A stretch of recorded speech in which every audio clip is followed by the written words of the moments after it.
Hi friends, ಎಲ್ಲರಿಗೂ ನಮಸ್ತೆ. Welcome back to my channel crick information in Kannada. ಸ್ನೇಹಿತರೆ, ಇವತ್ತು RCB versus Lucknow super giants ಅಂದರೆ LSG ಮ್ಯಾಚ್ ಇದೆ ಸ್ನೇಹಿತರೆ. ಇವತ್ತಿನ ಗೆಲ್ಲುವ ಫೇವ್ರೇಟ್ ತಂಡ ನನಗಂತೂ ಆ್ಯಸ್ ಎ RCB ಫ್ಯಾನ್ ಆಗಿ ನಾನು ಹೇಳ್ತಾ ಇದ್ದೀನಿ, RCBನೇ ಗೆಲ್ಲುತ್ತೆ ಅಂತ. ಯಾಕೆ ಗೊತ್ತಾ?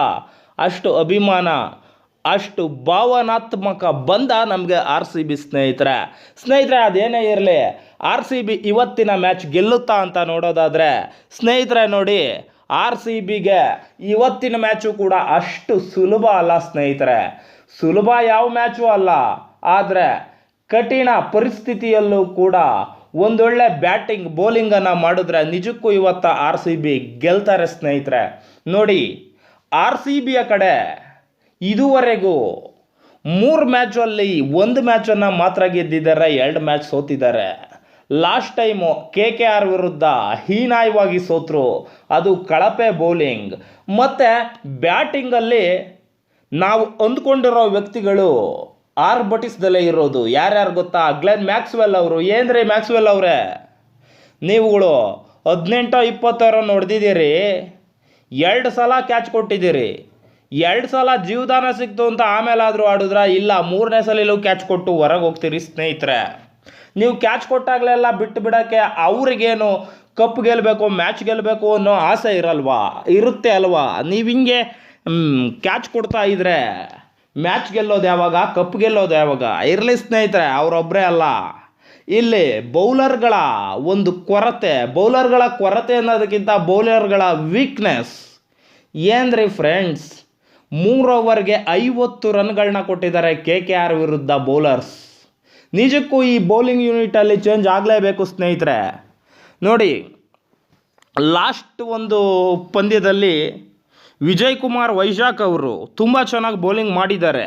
ಅವ್ರನ್ನ ಪ್ಲೇಯಿಂಗ್ 11ನಲ್ಲಿ ಹಾಕ್ಕೊಳ್ಳಿ, ಇಂಪ್ಯಾಕ್ಟ್ ಪ್ಲೇಯರು ಅದು ಇದು ಅಂತ ಹಾಕ್ಕೋಬೇಡಿ. ಪ್ಲೇಯಿಂಗ್ 11ನಲ್ಲಿ ಅವರನ್ನು ಹಾಕ್ಕೊಂಡು ಇವ್ರು ಯಾರಿದ್ದಾರಪ್ಪ ಇವರು, ಅಲ್ಜಾರಿ ಜೋಸೆಫು, ಯಾಕ್ರಿ ಅಯ್ಯಪ್ಪ 11 ಕೋಟಿ ಕೊಟ್ಟಿದ್ದೀರಾ ಅಂತಾರೆ. 11 ಕೋಟಿ ಬೇಕಿತ್ತ? ಈ RCBಗೆ ಎಲ್ಲ ಮ್ಯಾಚು ಮತ್ತು ಎಲ್ಲ ಟೀಮ್ಗಳು ಏನಂತ ಯೋಚನೆ ಮಾಡ್ತವೆ ಅಂದರೆ, ಗೆಲ್ಲೋದು ಹೆಂಗೆ ಅಂತ ಯೋಚನೆ ಮಾಡಿದರೆ ಈ RCB ಹೆಂಗೆ ಸೋಲೋದು ಅಂತ ಯೋಚನೆ ಮಾಡುತ್ತೆ. ಆ ಥರ ಒಂದು ಟೀಮು ಅಲ್ಲ ರೀ. ಅಲ್ಜಾರಿ ಜೋಸೆಫ್ಗೆ 11 ಕೋಟಿ ಕೊಡೋದ್ರ ಬದಲು ಒಳ್ಳೊಳ್ಳೆ ಪ್ಲೇಯರ್ಗಳು ಬರೋರು ರೀ. ಮೊದಲು ಅಲ್ಜಾರಿ ಜೋಸೆಫ್ ಅವ್ರನ್ನ ಕೂರಿಸಿಬಿಟ್ಟು ಅವ್ರ ಜಾಗಕ್ಕೆ ಇವ್ರನ್ನ ಹಾಕ್ಕೊಳ್ಳಿ, ಲಾಕಿ ಫರ್ಗೂಸನ್ ಅವ್ರನ್ನ. ಪರವಾಗಿಲ್ಲ, ಇಂಪ್ಯಾಕ್ಟ್ ಮಾಡ್ಬೋದು ಲಾಕಿ ಫರ್ಗೂಸನ್ನು. ಅದೇನೋ ಹೇಳ್ತಾರಲ್ಲ, ಡೈಮಂಡ್ ಇಟ್ಕೊಂಡು ಚಿನ್ನ ಹಾಕ್ಕೊಂಡಿದ್ರಂತೆ. ಮನೆಯಲ್ಲಿ ಡೈಮಂಡ್ ಇದೆ, ವಜ್ರ ಇದೆ, ನಮ್ಮ ಹತ್ರ ಚಿನ್ನ ಅಷ್ಟೇ ಇರೋದು ಅಂತ ಇದ್ರಂತೆ. Diamond ಹುಡ್ಕೋ ಪ್ರಯತ್ನನೇ ಮಾಡಿಲ್ವಂತೆ, diamond ಬಚ್ಚಿಟ್ಟಿದ್ರಂತೆ. ಈ ಥರ ಆಯ್ತಲ್ಲ. ಹೋಗಲಿ ಬಿಡಿ ಸ್ನೇಹಿತರೆ. ಬ್ಯಾಟಿಂಗ್ ಯೂನಿಟಿಗೆ ಬಂದರೆ, ಬೌಲಿಂಗಿನ ಕಂಪ್ಲೀಟ್ ಮಾಡ್ತೀನಿ. ಮತ್ತು ಸಿರಾಜಣ್ಣ ಯಾಕಣ್ಣ ತಾವುಗಳು ಹಿಂಗಾಗಿಬಿಟ್ರಿ? ಒಳ್ಳೆ ಪವರ್ ಪ್ಲೇನಲ್ಲಿ ಒಳ್ಳೊಳ್ಳೆ ವಿಕೆಟ್ ತೆಗಿತಿದ್ರಲ್ಲಣ್ಣ ಇದುವರೆಗೂ. ಯಾಕೆ ನೀವು ಹಿಂಗಾಗಿಬಿಟ್ರಿ? ನೀವು ಇಷ್ಟು ವರ್ಷ RCBಲಿ ಇದ್ದೀರಾ ಅಂದರೆ ನಿಮ್ಮ ಬೌಲಿಂಗ್ ಅಲ್ಲ ಕಾರಣ, ನಮ್ಮ ವಿರಾಟ್ ಕೊಹ್ಲಿಯವರ ಒಂದು ಒಳ್ಳೆ ಮನಸ್ಸು ಕಾರಣ. ನೀವು ಅವಾಗೆಲ್ಲ ಒಂದೊಂದು ಓವರ್ಗೆ 20-25 ರನ್ ಹೊಡೆಸ್ಕೋಬೇಕಾರಲ್ಲ, ವಿರಾಟ್ ಕೊಹ್ಲಿ ನಿಮ್ಮನ್ನು ಬಿಟ್ಟು ಬೇರೆಯವ್ರನ್ನ ಹಾಕ್ಕೋಬೋದಿತ್ತು. ಆದರೆ ವಿರಾಟ್ ಕೊಹ್ಲಿ ಆ ರೀತಿ ಮಾಡಿಲ್ಲ. ನಿಮ್ಮನ್ನು ಇದುವರೆಗೂ ಬೆಳೆಸಿರೋದೇ ವಿರಾಟ್ ಕೊಹ್ಲಿ. ಆದರೆ ನೀವುಗಳು ಈ ರೀತಿ ಹೆಸರು ಕೊಟ್ಟರೆ ಹೆಂಗಣ? ನೀವು ಕಮ್ಬ್ಯಾಕ್ ಮಾಡಬೇಕು.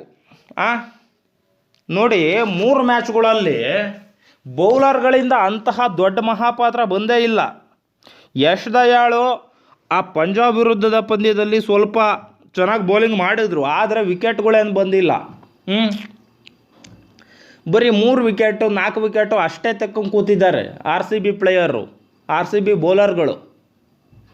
ಯಾಕೆ 6-7 ವಿಕೆಟ್ ತಗೊಳ್ತಲೇ ಇಲ್ಲ, ಅಷ್ಟು ವೀಕ್ ಇದೆ. ಇವರು ಚಾಹಲ್ನ ಬಿಟ್ಟಿದ್ದು ಒಂದು ದೊಡ್ಡ ಹೊಡೆತ ಆಯಿತು. ಇಲ್ಲಿ ಸ್ಪಿನ್ನರ್ ಯಾರಿದ್ದಾರೆ ಸ್ವಾಮಿ? ಸ್ಪಿನ್ನರ್ ಯಾರು ಇಲ್ಲವೇ ಇಲ್ಲ. ಯಾರಿದ್ದಾರೆ ನಮ್ಮ ಪ್ರಕಾರ ಸ್ಪಿನ್ನರು? ಮ್ಯಾಕ್ಸ್ವೆಲ್ ಇದ್ದಾರೆ.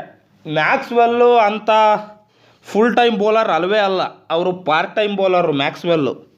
ತಾವುಗಳು ಮ್ಯಾಕ್ಸ್ವೆಲ್ನೆಲ್ಲ ಬೌಲರು ಅಂದ್ಕೊಂಡ್ರೆ ಹೆಂಗೆ? ಎಷ್ಟೋ ಜನರನ್ನ ಡುಬಾಕ್ ಬೌಲಿಂಗ್ಗಳನ್ನ ತೆಗೆದಾಕಿದ್ರೆ ಅದು ಒಪ್ಕೋತೀವಿ. ಯಾರ್ಯಾರನ್ನ ಶಾಬಾಜ್ ಅಹ್ಮದ್ ಜಾಗಕ್ಕೆ ಒಬ್ಬ ಒಳ್ಳೆ ಬೌಲರ್ನ ಹಾಕ್ಕೋಬೋದಲ್ಲ, ಯಾಕೆ ಹಾಕ್ಯಂತಿಲ್ಲ ಸ್ಪಿನ್ನರ್ನ? ಮತ್ತು ನಮ್ಮ ಹರ್ಷಲ್ ಪಟೇಲ್ ಅಣ್ಣ, ಅದು ನಮ್ಮ RCB ಪ್ಲೇಯರೇ, ಸರಿಯಾಗಿ ಗುಮ್ಮಿಸ್ಕೊಳ್ಳೋರು ಅದರಿಂದ ಬಿಟ್ಟುಬಿಟ್ಟಿದ್ದಾರೆ. ಅದೇ ರೀತಿ ಈ ಸಿರಾಜ್ನೂ ಬಿಟ್ಟುಬಿಡಿ ಸ್ವಾಮಿ. ನೋಡಿ ಆ KKR ನೋಡಿ ಕಲಿಯಿರಿ ಸ್ವಾಮಿ. ಆ ಸುನಿಲ್ ನರೈನ್ ಅಂತ ಒಬ್ಬ ಬೌಲರ್ ಇದ್ದರೆ ಸಾಕು. ಗುಜರಾತ್ ಟೈಟನ್ಸ್ ನೋಡಿ ಕಲಿಯಿರಿ ಸ್ವಾಮಿ. ರಶೀದ್ ಖಾನ್ ಅಂತ ಒಬ್ಬ ಬೌಲರ್ ಇದ್ದರೆ ಸಾಕು.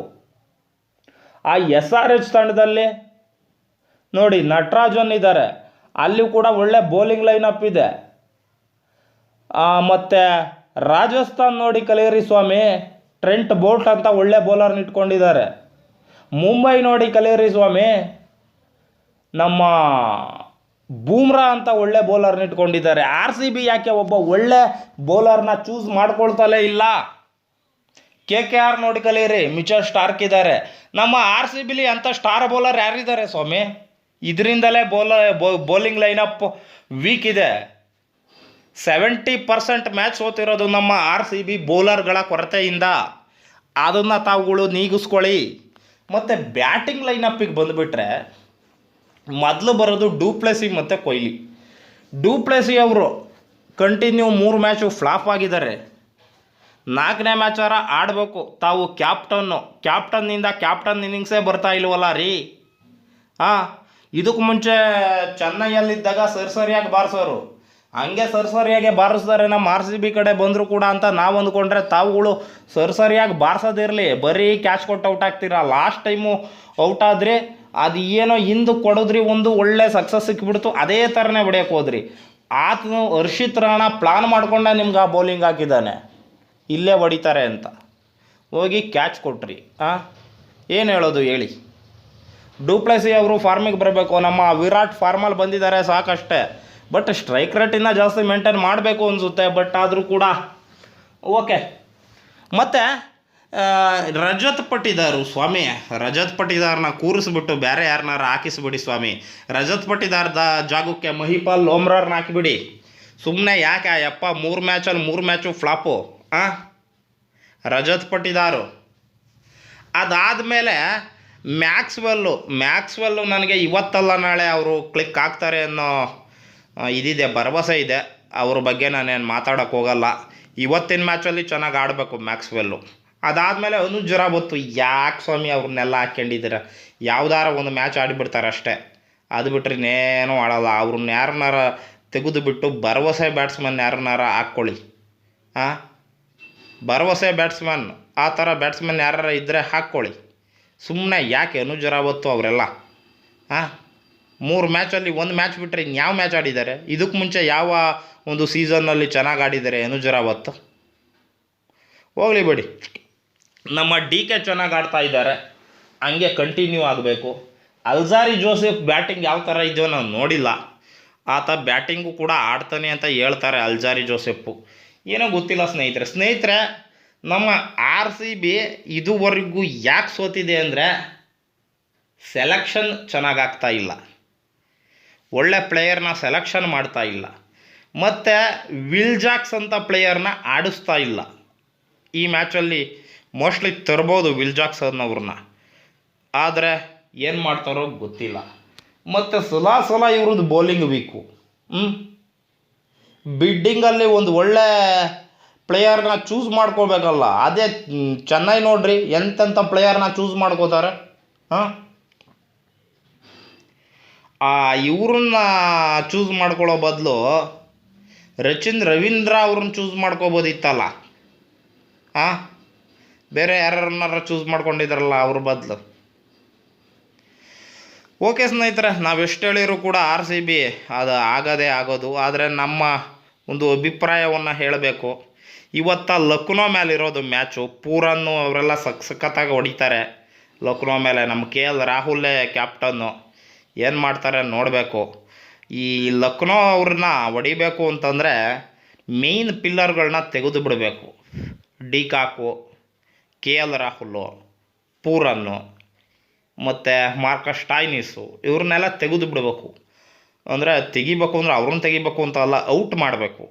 ಆಗಲೇ ನಮ್ಮ ಆರ್ ಸಿ ಬಿಗೆ ಚೆನ್ನಾಗಿ ಗೆಲ್ಲಲಿಕ್ಕೆ ಸಾಧ್ಯ ಅಂತ ಹೇಳ್ತಾ ಇದ್ದೀನಿ ಸ್ನೇಹಿತರೆ ನಿಮಗೇನು ಅನಿಸುತ್ತೆ ಇದ್ರ ಬಗ್ಗೆ? ಸ್ವಲ್ಪ ಖಾರವಾಗಿ ಮಾತಾಡಿದೆ. ನಾನೊಬ್ಬ ಅಭಿಮಾನಿಯಾಗಿ ನನಗೆ ರೋಷ ಆವೇಶ ಬಂದೇ ಬರುತ್ತೆ. ಅದರಿಂದ ಮಾತಾಡ್ತೀವಿ. ಸಾರಿ, ನಾವು ಯಾವತ್ತಿದ್ರೂ ಕೂಡ R C B fan, R C B ಅಭಿಮಾನಿಯಾಗೇ ಇರ್ತೀವಿ. ಇಷ್ಟೇಳಿ ಈ ಒಂದು ವಿಡಿಯೋ ಮುಗಿಸ್ತೀನಿ. ಜೈ ಹಿಂದ್, ಜೈ ಕರ್ನಾಟಕ, ಜೈ ಭುವನೇಶ್ವರಿ ದೇವಿ.